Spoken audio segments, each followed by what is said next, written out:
Hello student, welcome to Guruji classes by Piyush Singh Sengar.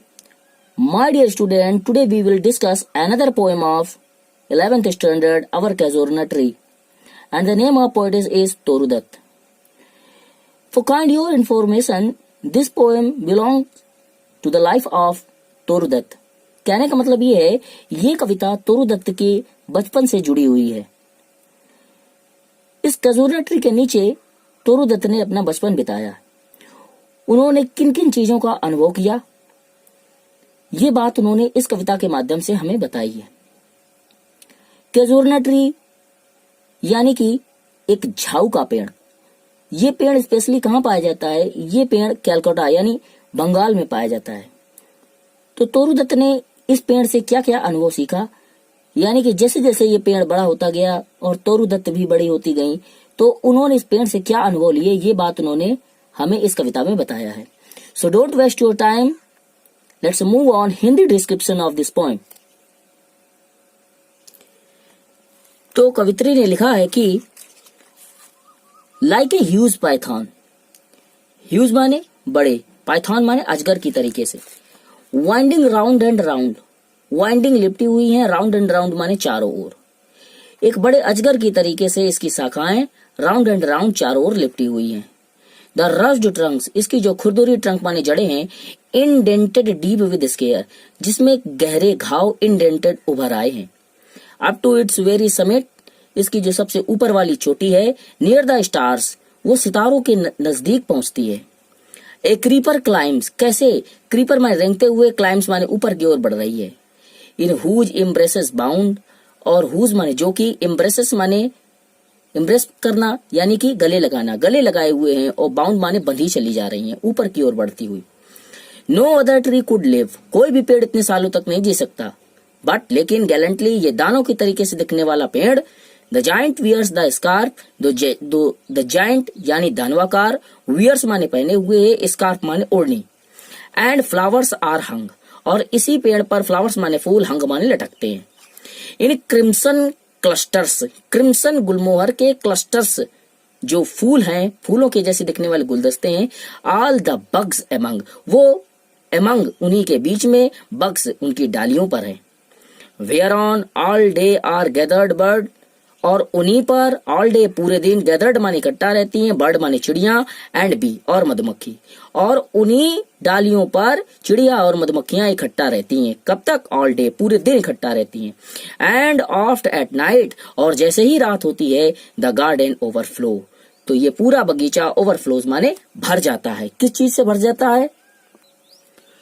With one sweet song, एक मीठे गीत से, that जो seems to have no close, जो कि seems to have no close, बंद होता हुआ नहीं दिखाई देता। यानी पूरा बगीचा रात होते होते मीठे गीतों से भर जाता है, और जो पूरी रात बंद नहीं होता। फिर देखिए क्या लिखा हुआ है। संग डार्कलिंग फ्रॉम अवर ट्री, संग माने झूलते हुए, डार्कलिंग माने अंधेरे में, फ्रॉम अवर ट्री हमारे पेड़ों से, वाइल मेन रिपोज, मनुष्यों को क्या मिलता है? रिपोज मिलता है, आराम मिलता है। अर्थात अंधकार में हमारे पेड़ों से, वाइल मेन रिपोज, मनुष्य को आराम मिलता है। अब फिर देखिए क्या लिखा हुआ है।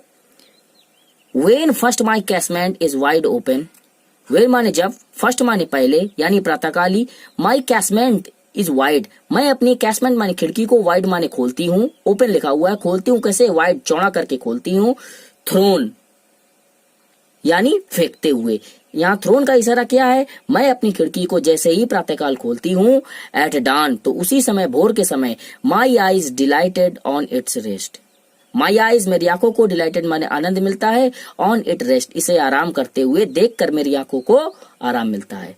समटाइम्स कभी कभी तो, एंड मोस्ट इन विंटर और अक्सर सर्दियों के महीने में, ऑन इट्स क्रेस्ट, इसी पेड़ की क्रेस्ट सबसे ऊंची वाली चोटी पर एक ग्रे बैबून, एक भूरे रंग का बैबून माने लंगूर, सिट्स बैठा हुआ दिखाई देता है। स्टैच्यू लाइक एलोन, अकेला, स्टैच्यू एक मूर्ति की तरीके से बैठा हुआ, लाइक की तरीके से, और एलोन माने अकेला।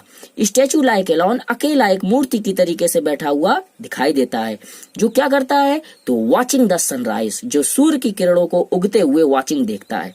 वाइल ऑन लोअर बग्स, जबकि इसी पेड़ की लोअर माने निचली, बग्स माने शाखाओं पर आगे लिखा हुआ है हिज पनी, हिज माने उसके, पनी माने छोटे छोटे बच्चे, ऑफ स्प्रिंग माने झूलते हैं, लीप माने चलते हैं, अबाउट एक दूसरे में, एंड प्ले और खेलते हैं, एंड फार एंड नियर, और इसी के साथ ही साथ फार कभी दूर, एंड नियर तो कभी पास, कोकिलास कोयल के हेल कूकने की आवाज, द डे दिन के समय कोयल के कूकने की आवाज सुनाई देती है। And to their pastures, and to their pastures, और जो चरागाह के मैदान हैं, वेंड अवर स्लीपी काउज, उन पर स्लीपी माने सोई हुई, काउज माने गायें, वेंड जाती हुई दिखाई देती हैं, यानी घूमती हुई दिखाई देती हैं।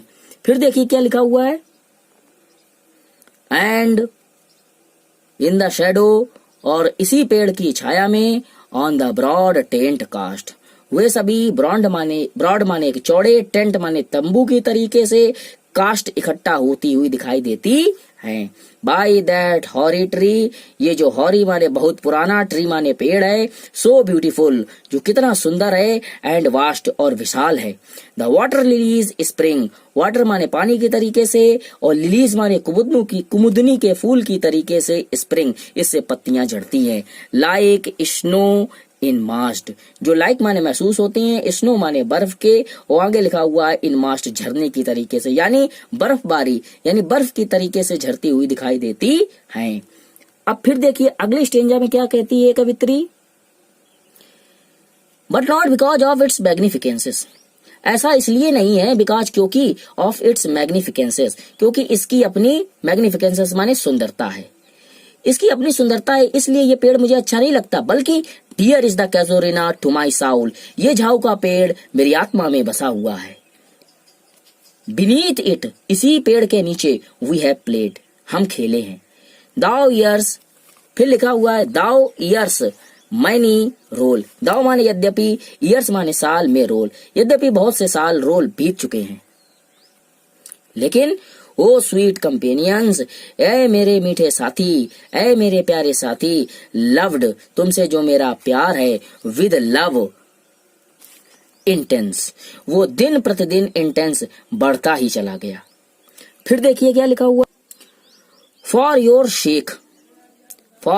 Shakes shall the tree be ever dear, तुम्हारे इसी व्यवहार के कारण ही, the tree be ever dear, ये पेड़ मुझे हमेशा से ही प्यारा लगा।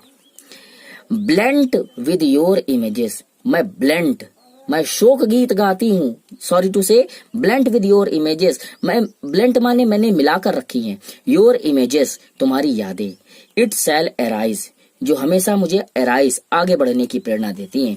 इन मेमोरी, मैंने अपनी यादों में, till the hot tears blind mine eyes, तुम्हें सोच करके मेरी आंखों में, हॉट टीयर्स लिखा हुआ है, गर्म आंसू, ब्लाइंड माइन आइज मेरी आंखों से निकलने लगते हैं, अर्थात जब भी मैं तुम्हारे बारे में सोचती हूँ तो मेरी आंखों से, माइन आइज मेरी आंखों से आंसू बहने लगते हैं।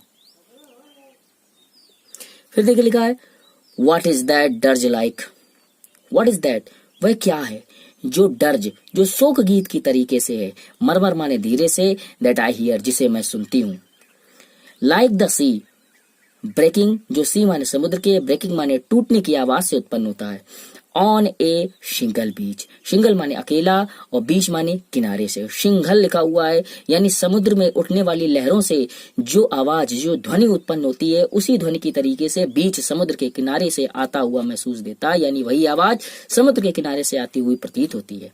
इट इज द ट्रीज लामेंट, और फिर यह पेड़ लामेंट दुख से भर जाता है, यानी विलाप करने लगता है, और विलाप करते समय एन एरी स्पीच, एरी माने विचित्र, अद्भुत या कह सकते हैं भयानक स्पीच आवाज उत्पन्न करता है, that happily to the unknown, और फिर खुशी देने वाला ये पेड़ अननोन लैंड मे रीच। अननोन लिखा हुआ है, बिना पहचानी हुई, यानी अपरिचित। लैंड माने स्थान पर, मे रीच हमेशा के लिए पहुंच जाता है, यानी ये पेड़ अपना समय व्यतीत होने पर टूट कर गिर जाता है। तो इस तरीके से इस कविता में तोरू दत्त ने इस पेड़ की क्वालिटी के बारे में बताया है, और साथ ही साथ ये भी बताया है कि किस तरीके से ये पेड़ मुझे प्यारा लगता है। मैंने इसी पेड़ के नीचे अपना बचपन गुजारा है, इसीलिए ये पेड़ मेरी आत्मा में समाया हुआ है और मैं इस पेड़ को इतना पसंद करती हूँ। तो ये इस कविता का हिंदी भावार्थ हो गया। उम्मीद करता हूँ ये कविता आपको समझ में आई होगी। तो इस कविता को जितना ज्यादा से ज्यादा हो सके लाइक एंड शेयर करें, और मेरे चैनल गुरुजी classes bye Piyush Singh singer को सब्सक्राइब करें। तो मिलते हैं अपने नेक्स्ट वीडियो पर। फिलहाल आज के लिए इतना ही, और ये मेरी पर्सनल रिक्वेस्ट है आप सबसे कि प्लीज आप सभी वीडियो को पूरा देखें। तो बस आज के लिए इतना ही, तब तक के लिए आप सभी को अपने भविष्य की ढेर सारी शुभकामनाएं।